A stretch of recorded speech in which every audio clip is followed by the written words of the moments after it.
Alright, so we had Marvel's Avengers War Table on June 24th, and I know I'm extremely late to talk about it, but I wanted to make sure I got all my research done as much as possible about the game before making this video. So before we get into that though, why don't you please hit that subscribe button right here and flick that bell icon so you know exactly when I put up new videos. Welcome to the channel, guys. My name is RetroRob64. Enough stalling. Let's talk about Avengers.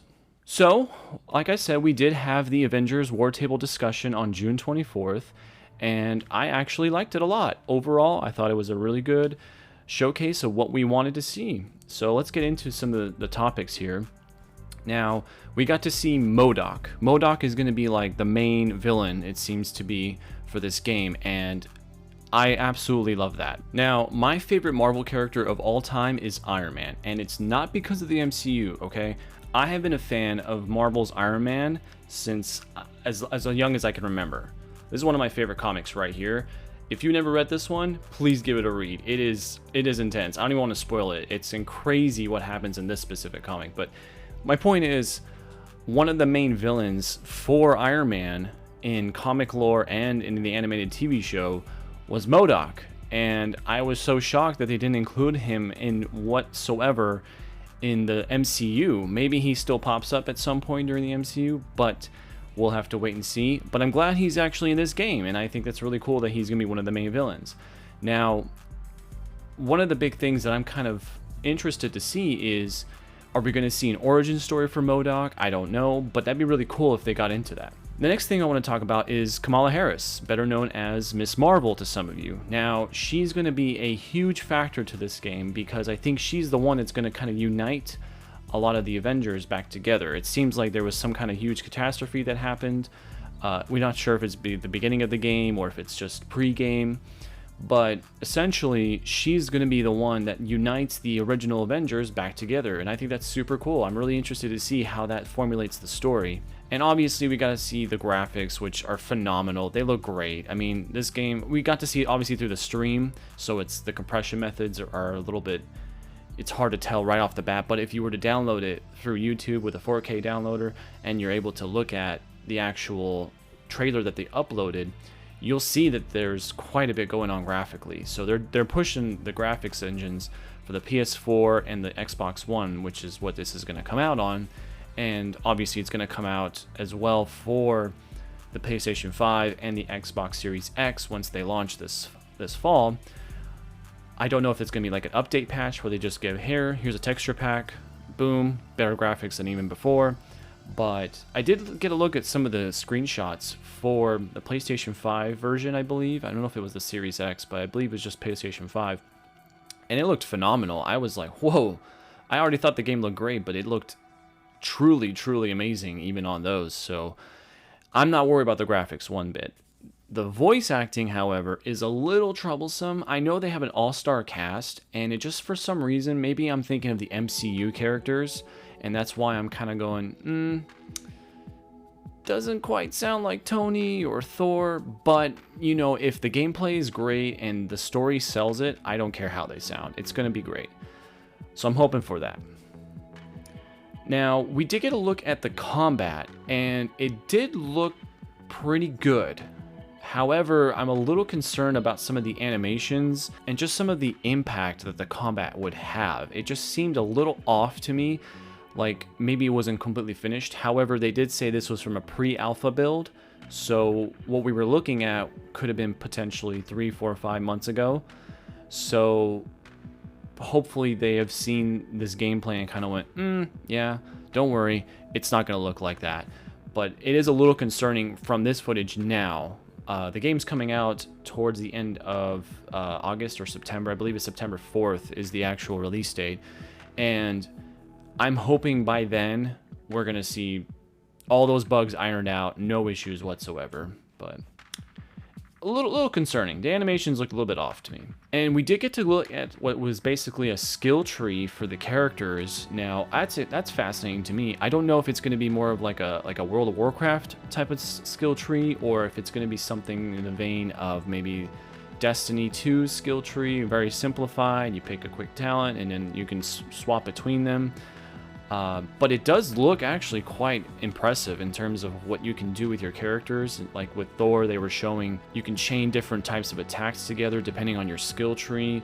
You can spec into certain things that can make it so you auto aim kind of in sort of a way. I always like those kinds of options to vary the playstyle so that no second Thor will ever be the same as the first, or my Iron Man won't be the same as yours. I think that'll be super cool if that's varied enough. And we did get a look at all the different gear that you'll be able to equip to the characters. Now, I personally think this is a little bit of an interesting choice because, I mean, it makes sense for maybe like Iron Man, who uses like suits and stuff like that, but I mean, with the Hulk, are you just going to put different pants on or something? I don't know. Maybe there's implants that he gets. It's going to be interesting to see what they do with each specific character, but each one's going to get a gear choice, and it can actually affect the gameplay depending on what you spec into. So if you put radiation gloves or radiation gems, I think they said, on Iron Man, when he does his little laser beam moves, they could be green because radiation's green. So, and it can affect different characters, kind of like a rock, paper, scissors type thing, like radiation beats maybe electricity or something. So that would be kind of cool to see how that goes. And you are going to be able to get different outfits for your characters, and it will be earned through the actual game. That's right, no microtransactions of any kind in that way, but we'll get to some in a minute because there are a few nitpicks I have with the microtransaction system. There is something in there. We'll talk about it. But for the most part, there's a lot of outfits that you can earn just for purchasing the game itself, just by playing it. And I love that. That's exactly what gamers want. They want to be able to buy the game, play it, and earn the stuff that comes from it. And like I said, there is some sort of microtransaction system, and it's the marketplace. Now, that's where you're going to be able to buy emotes for your characters. That's where you're going to be able to buy some costumes specifically, and this worries me a little bit because you'll probably get a good chunk of costumes right out the gate, right off the bat, when you just, load up the game and you play through however fast you do, and you can get a bunch of costumes. But it seems to me that they're going to do the marketplace as, hey, you want the special Iron Man suit that came out, like the original Ironclad one, the one he uses to escape the cave. Maybe that one might be in the marketplace. So if you really want that, that'll be an extra $2, $3. If it's more than $2 or $3 or even $5, I'll be very concerned. I'll be very concerned about what exactly we're paying for here, because this is not the type of game that I think we wanted as gamers. But I think they're leaning into the games as a service type of branding, similar to basically games like that have a huge multiplayer component to them. WoW obviously is potentially one of them. Destiny 2 to some extent. There's already a huge market for these games, and I think they're kind of leaning into that. But we'll see. Hopefully it's just a few costumes and a few emotes, and if you want them, there it is. Cool. No pay to win stuff, which is good. That's good. That's been confirmed. And obviously we did get to see a lot of gameplay, and I'm really happy about that, because that's the thing we've been clamoring for, and they did hear us. They posted something on Twitter showing like, hey, we hear you, you want to see gameplay. And that's what this war table was really focusing on. Is I think it showed about like 5 to 10 minutes of just Thor doing the mission, and I was like, perfect, that's what we want. That's cool, awesome. Whether or not it's good gameplay or bad, we just want to see it. We want to form our opinions. We want to be able to use what we've seen and make an opinion on it. So awesome stuff. Either way, awesome stuff. And it looks to me that we're getting a huge component of the game aside from the single player, which is the co-op and war zones game modes. Now, I believe from what I've seen so far, the single player portion of the game is going to be smaller and less developed than the war zones and the co-op portion of the game. Now, that's the part that I really think is going to be the games as service type of branding, and it makes sense because it seems to be randomizations with the you're going to have basically these dungeons that you can do as a solo player, but They may throw in like little things here and there, which I think that'll be fun. That'll be cool. You know, just we'll load up a dungeon and go through the dungeon, and maybe each time it's a little bit different, keeps the situation new. I mean, that's what Dark Souls has branded itself off of, you know, kind of new experiences every time you die and reset. You're going to be rebuilding this helicarrier that seems to have been damaged at some point, and as the Avengers come back together, they're going to actually rebuild this helicarrier, and it's going to be like the base of your operations. Now, as far as this helicarrier is concerned, I hope it's a cool ship you can like just walk around in, kind of similar to like Borderlands 3, like your ship, where you can just kind of walk around, talk to people, go build up some stores, which you're going to be able to do. You're going to actually rebuild a bunch of like areas that you can use to basically create upgrades for yourself and stuff. So that's cool. I think that's awesome. I hope you get to fly it at some point. You know, you actually manually get to control it. I don't know if that's going to be in it. That might be a pipe dream, but that'd be cool either way if they did that. And one of the cooler announcements is that we're going to get free heroes, a bunch of new regions, and a bunch of new story content after the launch. So that is actually really cool that they're going to still support the single player portion of the game, and they're going to try and enhance that ability. So you go back into it and go, oh, hey, I want to check out the new area or the new hero. That's super cool. These are the kinds of things I really like to see, and hopefully going forward we'll see more of that rather than more into the marketplace, because that's usually where the things start to go a little bit awry, is when you have more marketplace interactions with the developers and less with the actual content for the game. And one more last thing I want to talk about, the war zones do seem heavily instanced. Now, what I mean by instanced, if you've ever played a game like Terra Online, where it seems open world, where you can walk around a vast area, but you can't fly from one area to another. So I'll give you an example of Terra Online and WoW, World of Warcraft. Now, one game is instanced, the other is not. The difference being is that with WoW, you can get on a flying mount and you can fly from one end of a continent to the other. Now, you can't go to the whole world because I don't know why. They should just do that at some point, right? You should just be able to fly over the ocean, but there's a fatigue system in place. But with Terra, you can have a flying mount. However, if you look at your map, it's so specifically instanced to that area, and you will hit an invisible wall. Now, these invisible barriers are frustrating because they do break immersion, and maybe there's going to be so much going on in these war zones that you just won't even worry about going from one end of the world to the other. But I really, really wouldn't mind if this game was, you know, open world completely. But I understand that due to the limitations of hardware, that it's possibly not actually going to be a thing right now. Potentially maybe PS5, Xbox Series X. I just don't think that they'll do the manpower to make that a full open world game.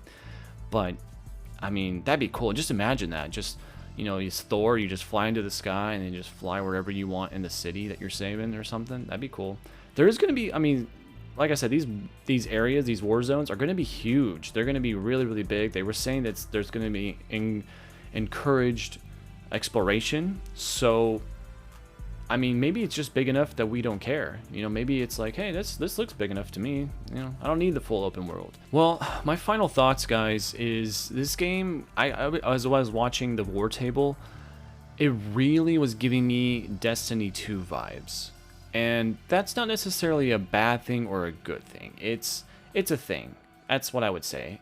It does feel a little bit like they're taking a lot of inspiration from Destiny 2. They're looking at the mission structure. They looked at the gear system in there, and it feels very similar. I hope that it's just different enough that it's not, oh, it's Destiny 2 with Marvel. You know, I think if that was all the game was, I think a lot of people would just not even check it out or be turned off immediately. I think there's a little bit more depth here going on. If it does take what Destiny 2 has done and build upon that, potentially this is a game that a lot of people will be playing, because Destiny 2 has a huge player base, like crazy player base. And I think if Square Enix does one of two things, one, which is make this game playable on any console, and you can copy your your profile from one to the other, or your profile carries over with you. That's a huge thing. And crossplay. If you can do both of those two things, I think you have a Destiny 2 killer on your hands, very potentially. So that's for you, Square. That's free of charge. I'm not even asking anything for it. I'm just giving you free ideas. I want to play a good game. Put it in there, please. Please. All right, guys. Well, that's going to do it for today's video. If you liked what you saw today, please hit that subscribe button right here and hit that bell icon so you know exactly when I put out new videos. Thank you so much for watching. I'm going to try and put up a video for Cyberpunk very shortly, maybe tomorrow or the next day. I can't stress this enough. I love that game. I love that game to death, and I want to do my due diligence and really take my time with the video that I want to post up for that. So be on the lookout. That's coming out very soon. All right. As always, guys, it was a pleasure. Have a wonderful day. I'll see you next time. Avengers. Crazy. Oh, also, I did get Elgato very recently, so I'm going to be doing a lot more streaming and a lot more game capture. So I'm going to try and record a bunch of footage for some top 10 lists that are going to be coming out soon. So make sure you subscribe. Keep up to date.